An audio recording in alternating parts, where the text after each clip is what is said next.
Of the various men to grace the office of presidency, few are regarded as significant and as widely admired as Theodore Roosevelt, a president who balanced the character of an expansionist conqueror, a noble peace broker, a rough-and-tumble cowboy, and a mediator between the great and small of society. Born to a well-established high-class family of mixed Dutch extraction, Theodore Jr. was raised in the city of New York where his father, Theodore Sr., had been an important pillar of the community. His actions having greatly impacted the young Theodore to emulate what he recognized as his father's blend of strength, courage, gentleness, and selflessness, characteristics Theodore Sr. also directly enforced by holding all his children to a standard of honesty and discipline. This, along with the need to defend himself from bullies, drove young Theodore to take up boxing and various strenuous activities, a lifestyle which would ultimately help him to defeat the poor health which had plagued him in his earlier years. Having been molded into a capable and well-rounded young man, Roosevelt went on to study at Harvard, where he would graduate with honors. Though reflecting on his time spent there, he regretted how he felt he learned nothing of great value, and that which he did learn was formulaic and needlessly exhausting. Something which itself sheds light on the advancement of Roosevelt's learning abilities, supposedly having an excellent memory, as well as the method by which he preferred to learn, hands-on and with specialization, almost neglecting the subjects he felt contributed little to his main interests of geography, history, and biology. Eventually finding himself at a crossroads between a career in science and in politics, Roosevelt opted for the latter, seeing it as a rightful way to honor his now late father's memory by following his philosophy of contributing to society actively, and not merely becoming an idle rich man like his brother Elliot. Knowing himself to be an elite through academics, through wealth, and through birth, it became near equal parts a calling and a duty to put his skills and resources to work for the betterment of his community. Roosevelt's initial entry into politics demonstrated his early opposition to corruption and overreaching of corporate power. He would, however, come to find the demands of politics overwhelming, and with the recent loss of both his mother and wife, he'd take an early retirement from the field and moved to North Dakota, where even still he'd make efforts to better organize his local ranchers and promote conservation of the territory's wilderness and wild game. A significantly bad winter would wipe out Roosevelt's Dakota ranch, forcing him to return to New York where he would remarry and re-enter politics, launching a bid for mayor of New York, but coming away with a position as commissioner of the city's police instead, cleaning up crime and corruption wherever he found it. His achievements here would earn him a position as Assistant Secretary of the Navy, a title he would later shed come the Spanish-American War, so that he might establish a volunteer cavalry regiment, which would later come to be known as the Rough Riders. The diverse backgrounds of the volunteers, ranging from cowboys to upperclassmen to athletes, gave the riders a wide skill set and attracted an all-around courageous character, making the group both militarily effective and attention-grabbing for the media. Roosevelt would utilize this publicity upon his return to become governor of New York, a position he won by a slim 1% margin. As a governor, Roosevelt, known casually as Teddy Roosevelt, though he preferred the nickname Colonel Roosevelt, would refine his understanding of politics, economics, and social drives, putting into action policies which attempted to achieve both pragmatic and morally righteous outcomes, compromising between the worker and the corporation, whilst resisting the respective temptations of the popular tide on one hand and the elite special interests on the other, a virtue of leadership seen as absolutely indispensable by many of the original founders. Come the turn of the century, Roosevelt was being strongly considered for the presidency. However, he refused to challenge the incumbent William McKinley and appear as a rival force within his own party. Instead, the Republican convention selected the popular Roosevelt as McKinley's running mate, propelling him into the vice presidency, an office he detested for its lack of action but which he understood to be a valuable springboard to assume the role of president years later. The opportunity would come far sooner than was anticipated, as McKinley would be assassinated just months after the beginning of his second term, and like that, Theodore Roosevelt had become President of the United States.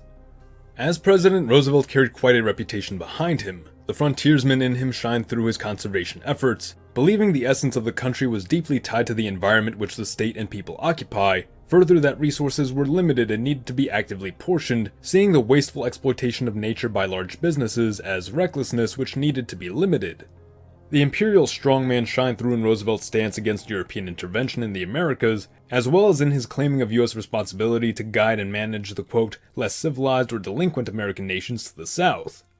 The mediator that Roosevelt was echoed through both his foreign and domestic policies, maintaining good relations with the growing potential threat that was Japan, thus ensuring America's place in the Pacific, whilst at home Roosevelt worked to achieve important compromises between big business and mass labor, holding both to standards of conduct he felt the American people deserved, Consequently, this painted a picture of Roosevelt as a trustbuster, when in reality he was simply cleaning them up, pointing out their misdeeds and shortcomings, and demanding only the very best standards from business and from labor, no doubt emulating the high expectations and virtues his father had held him to as a child, to abhor selfishness, cowardice, deceitfulness, idleness, and cruelty.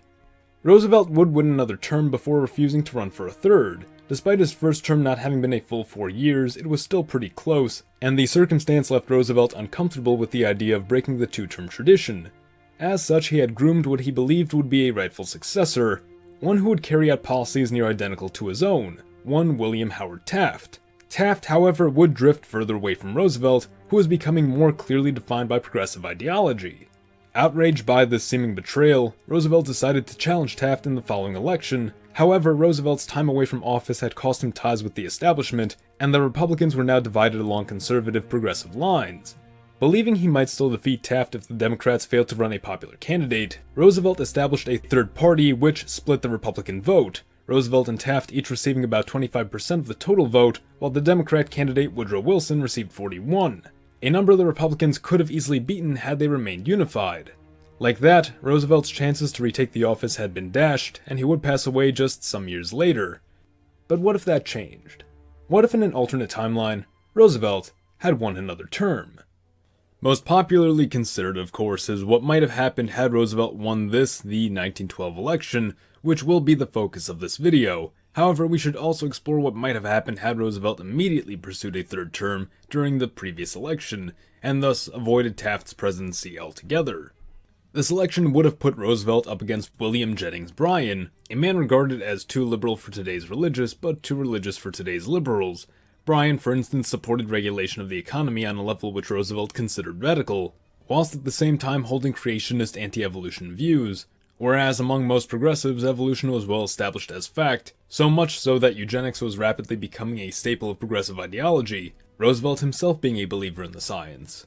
That said, Roosevelt's progressive policies would easily outshine Bryan's, possibly turning out even more of a landslide victory than in our world, stealing additional liberal or progressive votes from Bryan. Immediately as a result of this outcome, we could expect additional provisions to be made to enforce term limits and address unique situations, such as a vice president serving the remainder of his predecessor's term, ultimately preventing the 4-term presidency which occurred during the Great Depression of our world, if still these factors continue to exist in this alternate timeline. The most significant changes would likely come in the form of foreign policy, notably in regard to Latin America. It had been during Taft's presidency that the Mexican Revolution broke out, and the US occupation of Nicaragua began. Given Roosevelt's history, a more direct approach may be taken to resolving the Mexican Revolution, potentially utilizing the conflict to justify occupation or outright annexation of certain territories. As with Panama, efforts might be made to break ground for a second canal through Nicaragua, as to prevent European rivals from doing so first, and thus bypassing the Panama Canal. Levels of domestic antitrust action would likely remain the same, though directed at different targets. Taft had taken actions against businesses he believed outsmarted Roosevelt or took advantage of his good nature, accusations which Roosevelt outright denied and felt personally insulted by. Conservation would have slowed down as it had during the end of Roosevelt's prior term. However, without Taft's dismissal of conservationist elements within the government, these lands are further nurtured and safeguarded from potential exploitation or loopholes in policy. This term would also allow Roosevelt to appoint 6 new Supreme Court justices, an opportunity to solidify progressive policy and enforcement of antitrust regulations well after his presidency had ended. While Roosevelt could run for an additional term in 1912 for a total of 4, assuming a policy of term limits isn't yet established, it doesn't seem in his character to do so. The pretense for him running in 1908 at all being that the first term didn't technically count. If Taft remains within Roosevelt's good graces, this could set up Taft for a presidency during World War I. Given Wilson's success at winning re-election during this time, and Taft's own chances of winning re-election in the absence of Roosevelt, we could easily see a 2-term presidency characterized by continued neutrality, as Taft wasn't at all interested in European politics. Of course, in our timeline, Taft's position on the Great War had changed come the US's entry, but he'd later lose remaining significance among both parties due to his tendency to flip-flop on the wartime issues, suggesting he may have simply been playing to whatever was more popular. Now, as for if Roosevelt had won the 1912 election, we might suppose a simple outcome in which Taft loses the nomination to Roosevelt, or simply decides to concede the nomination as to not split the Republican vote, and thus hand the presidency to the Democrats. Thus, Roosevelt, under the Republican banner, defeats Wilson and takes on a role which would carry him into the era of the Great War. Before then, however, Roosevelt would carry forward a progressive agenda similar to Wilson's own, both presidents additionally having made abundant use of executive orders to push their policies through, meaning in this regard there likely wouldn't be much change, save for a greater emphasis upon conservation. On immigration, Roosevelt believed in far more meritocratic standards than Taft or Wilson, the former favoring the importation of low-skilled laborers to fill bottom-tier jobs, whilst the latter supported free migration based on his political beliefs. Under Roosevelt, European immigrants would be held to the same harsh standards imposed on the Pacific nations. The illiterate, the unskilled, the sick, the criminally deviant, and other undesirables would be barred from entry into the US. Further, those who do make the cut would be expected to thoroughly integrate into US culture, most especially as tensions within Europe began to heat up. Roosevelt was a believer that the quote hyphenated American was no American at all and had no place in the country. That is, the immigrant who identifies as German American, Irish American, Italian American, rather than simply and wholly American. Come the outbreak of the Great War and as anti-German sentiment rose, we could expect this standard for integration to be heavily enforced at penalty of deportation, imprisonment, or mob violence, not merely for ancestrally German Americans, but for the Irish, Italians, Russians, and so on. Come 1914, Roosevelt is likely to pursue policies of sterilization for criminals and the mentally ill, holding to the belief that the American mind, body, and spirit must be strong and free from degenerative impurities. Being a believer in preparedness as well as in military strength for both the sake of security and prestige, Roosevelt would continue to oversee the expansion of naval power and maintain a large, well-trained peacetime army, American naval abilities nearly matching those of Britain by the end of his presidency. Relations would continue to be built with Japan, who alongside Britain was seen as crucial to maintaining American security and isolation, as the imposing navies of the British and Japanese stood as perhaps the sole overseas threats to US hegemony in the Americas.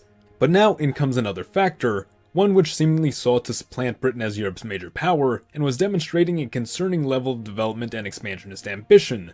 That factor would be Germany. In our world, Roosevelt had been a strong advocate of early American action against Germany, and was even preparing a new, even larger volunteer army akin to the Rough Riders to serve in France. However, Wilson refused to allow this and forced Roosevelt to disband the group. This time, things are different. Roosevelt makes clear his intentions to France and Britain that direct American support would arrive shortly.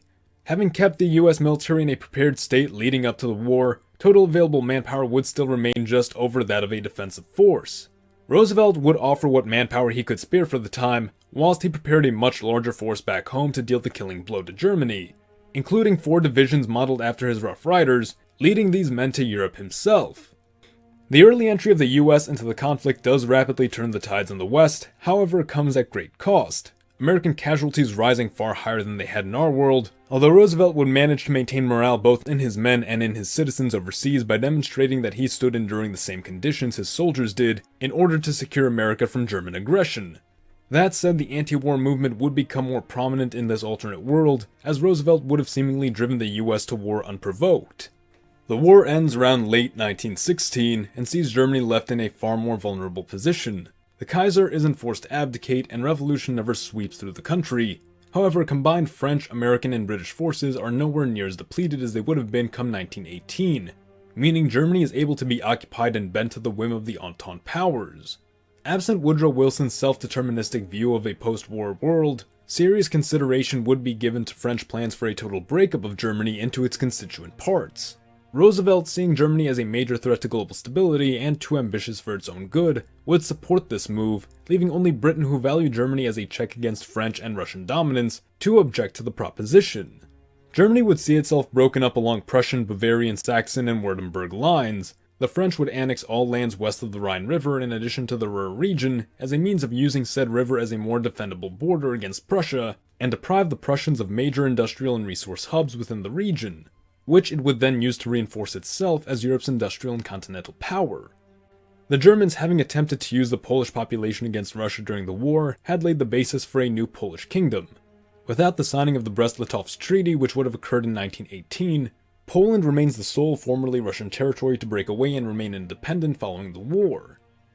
Austro-Hungary, not perceived as so significant a threat as Germany was, would still be forced to concede lands to the Czechoslovaks, Italians, and Serbs, however gets away with a milder outcome, simply because it is in a stronger state by 1916 than it would be in 1918, the same going for the Ottomans and Bulgarians. France and the US see to isolating Prussia from its neighboring German states through a guarding of the border to prevent unauthorized travel, trade, and smuggling. Whilst at the same time France built its relations with Bavaria, Austria, and Saxony, appeasing the southern German states by negotiating with the Czech Republic for the breakaway of the German inhabitants Sudetenland as an independent state, bridging the gap between Austria and Saxony, and establishing a new sphere of Germanic cooperation overseen by France and excluding Prussia. Post-war Roosevelt would push an alliance for the preservation of peace within Europe, very akin to Wilson's League of Nations. Roosevelt's more direct efforts during the war might give him greater leverage in negotiating such a thing. However, like Wilson, he hesitated to involve America in the project, and thus compromise American isolation. That said, even come the end of his term, Roosevelt would take action to secure American sovereignty and global peace in the post-war world, further mediating with Japan, whom he'd established positive ties with, encourage reform within Russia to both stem the flow of Eastern European immigrants to the US, and position the Russians as a rival to Japan, thus keeping them preoccupied with each other rather than turning against the US. Assuming French oversight of the South German states proved successful, the support for radical ideology which would follow in the coming decades may never occur, France itself utilizing the resources of Germany's industrial lands to avoid much of the same economic and social strife which emerged post-war. Prussia, on the other hand, bitter and resentful, might find itself drifting toward radicalism, however, standing alone and deprived of so much valuable land, may not pose much of a threat to its neighbors. As for Roosevelt, having achieved so many of his goals both domestic and international, might finally be able to comfortably retire from the political scene, and instead direct his efforts to his earlier passions of science and frontiersmanship, working with museums and other institutions to explore, document, and gather new exotic specimens, and that is where I'll end this video for now.